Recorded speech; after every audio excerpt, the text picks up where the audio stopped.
Merci d'écouter la radio nationale du Mali. Il est 13h à Doussoudiana dans les sectes de Yanfolila, la même heure partout au Mali.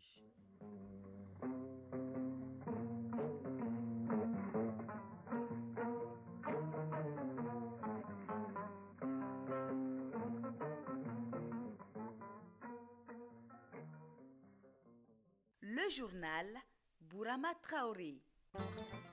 Mesdames et messieurs, bonjour et bienvenue dans la deuxième édition de Mali Actualité et les titres. Enfin, le bout du tunnel. Les travaux de la Maison des avocats sont terminés après plus de 15 ans d'arrêt. Le ministre en charge de la Justice était hier sur le chantier pour faire le constat. Près de 400 forages réalisés en 3 ans à travers le pays pour un seul objectif, offrir de l'eau potable à ses concitoyens. L'œuvre est du président de la transition aux commandes depuis le 7 juin 2021. La rédaction s'est intéressée à ces forages. Autre chiffre, plus d'1,5 milliard de francs CFA, c'est le coût de la deuxième phase du projet, renforcer l'accès aux services intégrés de santé sexuelle et reproductive. Il cible les populations déplacées internes touchées par la crise humanitaire au niveau des 3 régions du Mali. En Algérie, le corps électoral est convoqué ce samedi pour le scrutin anticipé du 7 septembre prochain. Les prétendants à la magistrature suprême ont donc 40 jours pour déposer leur dossier de candidature auprès de l'autorité nationale indépendante des élections. Les aigles seniors sont en route pour l'Afrique du Sud pour affronter Madagascar. C'est dans le cadre de la 4e journée des éliminatoires de la Coupe du Monde 2026. Quant aux aiglons, ils poursuivent leurs préparations en Ouzbékistan en prélude aux Jeux Olympiques Paris 2024. C'est tout pour les titres. Ce qui était un rêve pour le barreau du Mali se concrétise enfin. La maison des avocats est terminée. Elle n'attend que son inauguration et son équipement après plus de 15 ans d'arrêt des travaux. C'est avec un sourire large que le ministre en charge de la Justice en a fait le constat hier au cours d'une visite sur le chantier. Les témoignages de Mamadou Fane. Bientôt, le barreau du Mali sera logé dans du neuf. Après près de 2 décennies d'arrêt des travaux du chantier de la maison des avocats, le nouveau siège du barreau est enfin achevé. Il a fallu un sérieux coup de pouce des autorités de la transition pour voir l'œuvre se réaliser.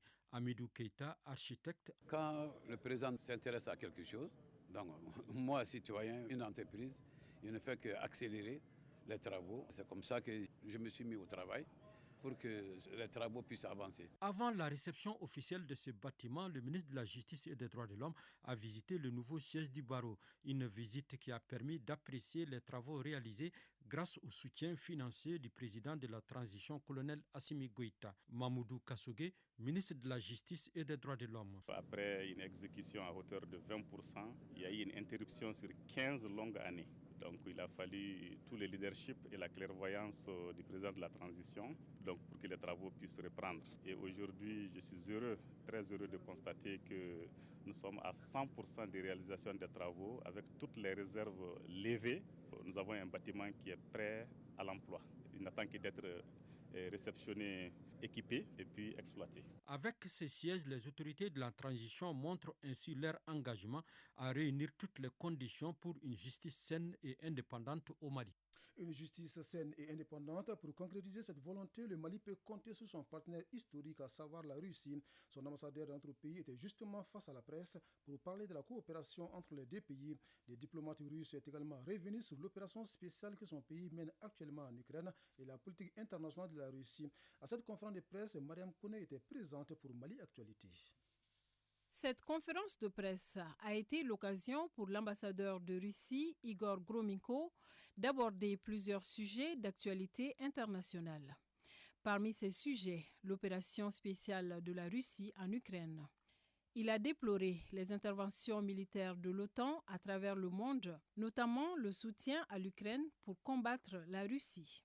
Les Occidentaux, selon lui, sont aussi à la base de la déstabilisation de la Libye, ayant entraîné le terrorisme et l'insécurité généralisée dans le Sahel. Un autre sujet évoqué par l'ambassadeur russe, l'Union économique eurasienne créée il y a 10 ans et qui vise la circulation des biens, des services, des capitaux et de la main-d'œuvre entre les pays membres. L'Union a pour ambition également la conduite des politiques coordonnées ou unifiées dans des secteurs clés du développement. Igor Gromenko a rappelé le rôle que l'Union soviétique a joué dans la lutte contre le colonialisme, le néocolonialisme et le racisme dans les pays du Sud. Évoquant la coopération entre la Russie et le Mali, Le diplomate s'est réjoui du renforcement des relations dans plusieurs domaines comme la défense, la sécurité et l'énergie, entre autres. L'ambassadeur Gromyko n'a pas manqué d'évoquer le 225e anniversaire de la naissance du poète russe Alexandre Pouchkine, un anniversaire qui coïncide avec la Journée internationale de la langue russe le 6 juin, une langue parlée par 250 millions de personnes dans le monde, dont 10 000 Maliens. Des Maliens qui témoignent du respect de l'engagement du président de la transition. Vous vous rappelez certainement, il y a 3 ans, le 7 juin 2021, le chef de l'État s'était engagé à consacrer les 2 tiers de son fonds de souveraineté aux œuvres sociales. À l'ère du bilan, satisfaction et remerciements sont les mots les mieux partagés. À l'occasion donc du 3e anniversaire de l'investiture du chef de l'État, la rédaction s'est intéressée à un volet de ses œuvres sociales, celui de la réalisation des forages. De l'eau potable coule à flot au grand bonheur des populations, selon notre reporter Tamsir Diabati. Plus de 400 forages réalisés et 376 ont été inaugurés à ce jour sur toute l'étendue du territoire national. Et c'est ici, dans le cimetière de Sogonafim, que le premier forage a été inauguré en juillet 2021. C'était seulement 25 jours après l'annonce du chef de l'État de mettre les 2 tiers de ses fonds de souveraineté au service du développement social. Cela s'appelle de l'acte à la parole. Sabiré Traoré, chef de village de Sogonafim. Je n'attendais jamais à ça. Donc nous ne pouvons pas le remercier. Je dis d'abord l'entourage du cimetière. Et ils auront de l'eau potable pour eux et nous pour achever nos travaux du machin. Avec les œuvres sociales du président de la transition, que de sources d'eau souterraines propres et sûres au grand bonheur des populations où qu'elles se trouvent. Fatoumata Traoré, habitante de Sanankoroba. Fini pour nous les longues files d'attente à la recherche d'eau qui nous revenait plus cher. Et c'est là, grâce à Assimi Goïta. Nous disons merci et que Dieu le bénisse. Agibou Dambélé, conseiller spécial du président de la transition. Quand on voit l'enthousiasme des populations, on sait que nous sommes venus à point nommé. Ça donne espoir, c'est d'appeler d'autres personnes à imiter le président de la transition, à donner de l'eau, parce que les gens ont réellement besoin d'eau. Du district de Bamako et environ, dans les régions comme dans les cercles, en passant par les arrondissements, les hameaux et jusque dans les zones de conflit, l'eau potable a coulé. Agibou Dambélé, conseiller spécial du président de la transition. Le président de la transition, à travers son patriotisme et son engagement envers le peuple malien en général et les plus démunis en particulier, fera tout son possible pour que tout le monde ait de l'eau potable. Dans la réalisation des forages, l'on constate de plus en plus que la priorité est donnée à l'éducation et à la santé, toutes choses qui dénotent que l'eau est et demeure la source de sécurité. Amadou Ongoïba, élève. Nous, élèves de Sebenekoro, disons merci.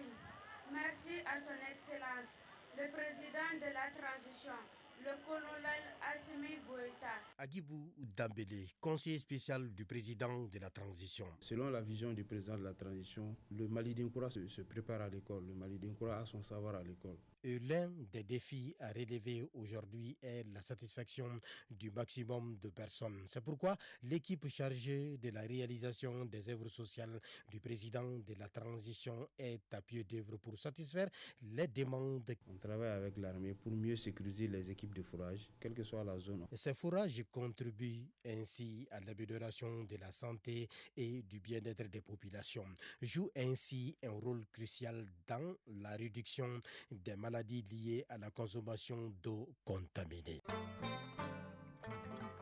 Hors du Mali, au Burkina Faso, des milliers de personnes ont manifesté hier devant la représentation des Nations Unies à Ouagadougou. Les manifestants exigent de l'ONU des excuses au public et qu'elle revienne sur les accusations portées contre les soldats et les volontaires pour la défense de la patrie afin de rétablir leur honneur. Pour eux, il est inadmissible que l'ONU accuse les soldats burkinabés de massacres contre les populations civiles.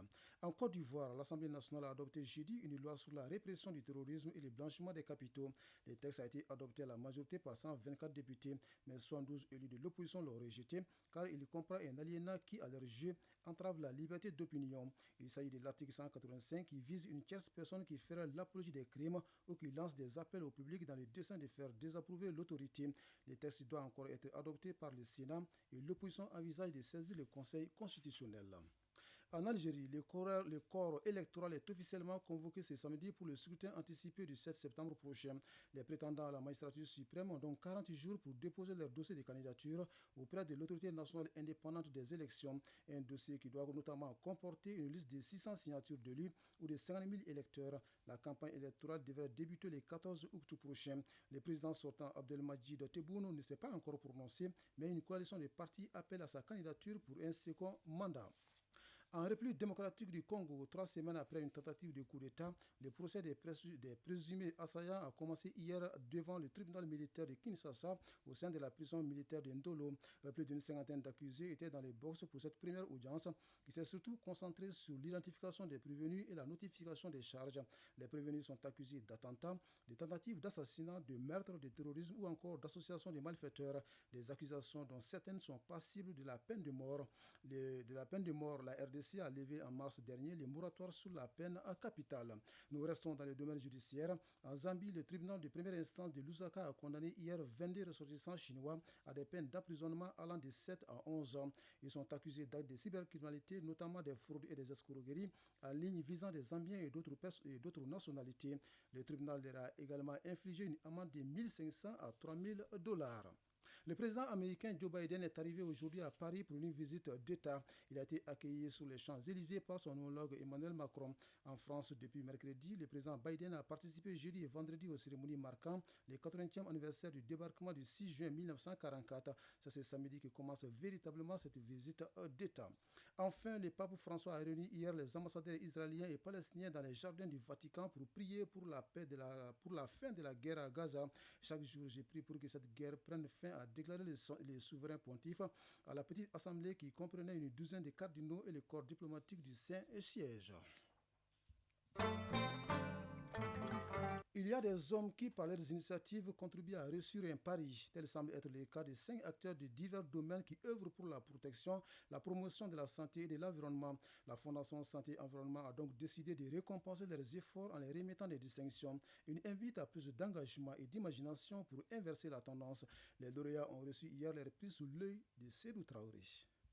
Avec son entreprise de recyclage de déchets plastiques, Adama Bamba obtient le prix du jeune talent. Si Khadija Toutangara, présidente de l'association Sigida, est récipiendaire de l'action communautaire, Agibou Koulibaly, journaliste à l'ORTEM, décroche le prix Média et le professeur Urikia Sanogo de l'Institut national de recherche sur la médecine et la pharmacopée traditionnelle enlève la distinction en innovation, recherche et nouvelles initiatives. Cette première édition des distinctions pour la protection de la santé et de l'environnement a enregistré 25 dossiers de candidature.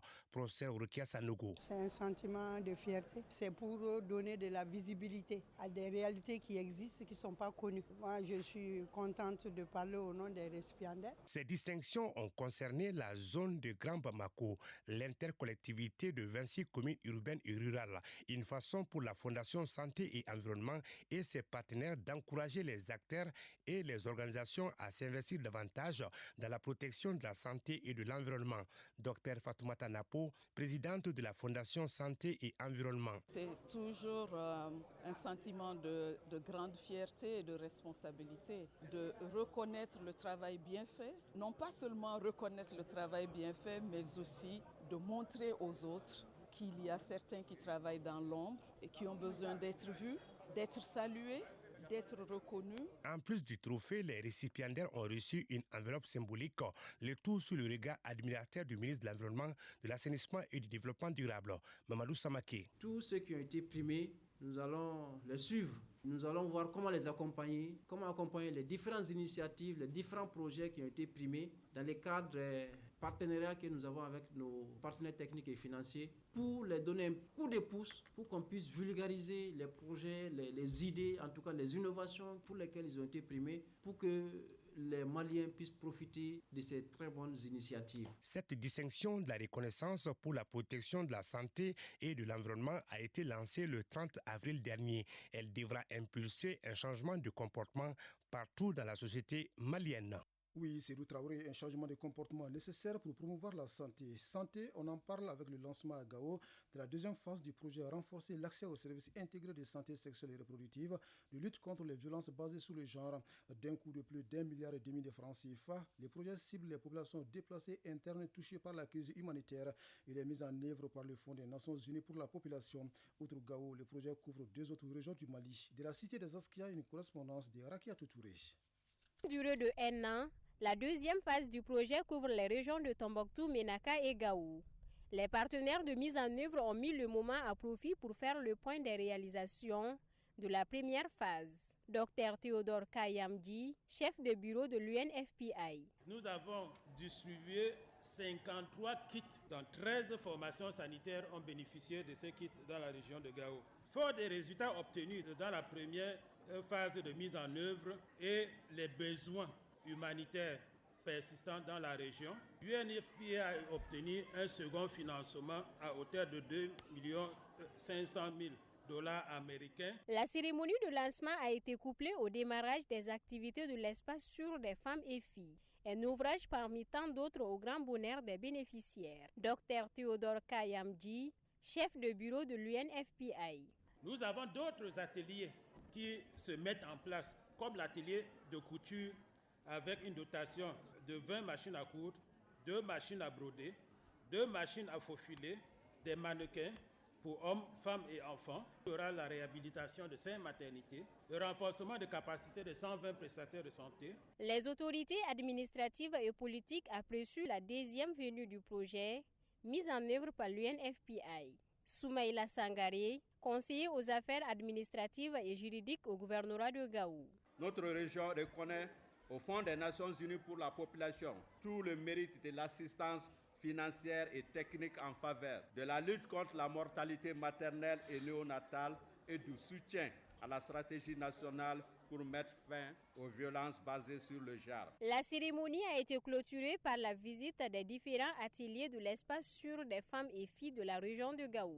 Des kits de dignité ont été remis aux populations déplacées. Gao, Rakia Toutouré, Alassane Ahmadou pour l'ORTM.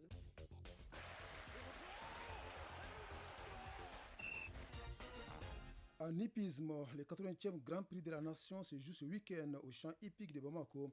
En football, les Aiglons du Mali poursuivent les préparations en Ouzbékistan en prélude aux Jeux Olympiques Paris 2024. Quant aux Aigles seniors, ils sont en route pour l'Afrique du Sud pour affronter Madagascar. C'est dans le cadre de la 4e journée des éliminatoires de la Coupe du Monde 2026. La synthèse de l'actualité sportive porte la signature de Famourou Djourti. Les Aigles du Mali ont pris leur envol ce matin en direction de l'Afrique du Sud où ils affronteront les Barayas de Madagascar lors de la 4e journée des éliminatoires du Mondial 2026. Après 2 matchs nuls consécutifs, la pression est forte sur le sélectionneur Eric Chekouchel et ses joueurs qui cherchent à rebondir après avoir déçu leurs supporters lors de leurs 2 dernières rencontres à domicile. Les supporters maliens réclament même le départ du coach, insatisfait des résultats récents. Eric Chekouchel, sélectionneur des Aigles du Mali. Comme certains le pensent, je ne vais pas attendre 6 mois non plus. Si je vois que je n'arrive pas à gérer, je verrai avec ma direction, ma fédération pour une autre solution. De leur côté, les Malgaches ont réalisé une belle performance en battant les Comores 2-1 ce vendredi, ce qui les place en tête du groupe I aux côtés du Ghana et des Comores. Ils totalisent 6 points chacun. Le Mali se retrouve actuellement en 4e position avec 4 points, à égalité avec la République centrafricaine. Le Tchad ferme la marche avec 0 points. La rencontre de la 4e journée entre Madagascar et le Mali s'annonce donc décisive pour la suite de la compétition, surtout côté malien. Ce vendredi, au compte de la 3e journée, la Côte d'Ivoire, championne d'Afrique en titre, a remporté sa rencontre contre le Gabon par 1-0, prenant ainsi la tête du groupe F. De même, le Maroc a pris le contrôle du groupe E grâce à sa victoire 2-1 contre la Zambie. Le Nigeria, vice-champion d'Afrique, a souffert pour obtenir un match nul 1-1 contre l'Afrique du Sud à domicile, se classant 5e du groupe C avec 3 points. Le Zimbabwe a été vaincu à domicile par le Lesotho 2-0, tandis que le Mozambique a triomphé de la Somalie 2-1.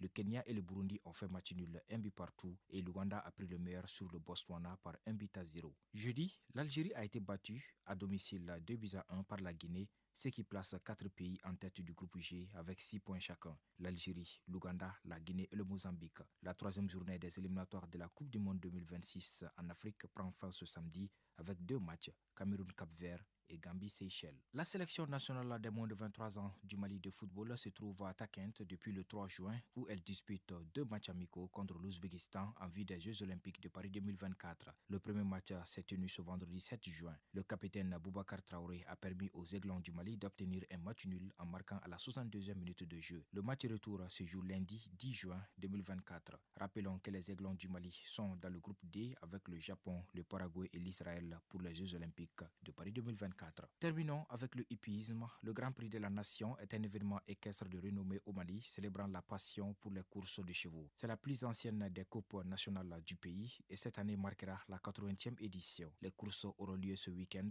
au champ hippique de Bamako. En 2023, le cheval CR7, piloté par Mémé Aïdra, a remporté le Grand Prix de la Nation pour la 5e fois consécutive. Une victoire qui illustre le talent du cheval et l'habilité de son cavalier. C'est un trio de Traoré qui vous a servi cette deuxième édition de Mali Actualité. À la mise en ligne, Sekou Traoré, aux manettes, Abse Traoré et au micro, Bourama Traoré. Mohamed Sangaré s'installe après moi pour la synthèse de l'actualité dans nos régions, suivi de la lecture des avis et communiqués avec Kani Keita. Merci à vous de nous avoir suivis et passez d'excellents moments de radio où que vous soyez. À très bientôt.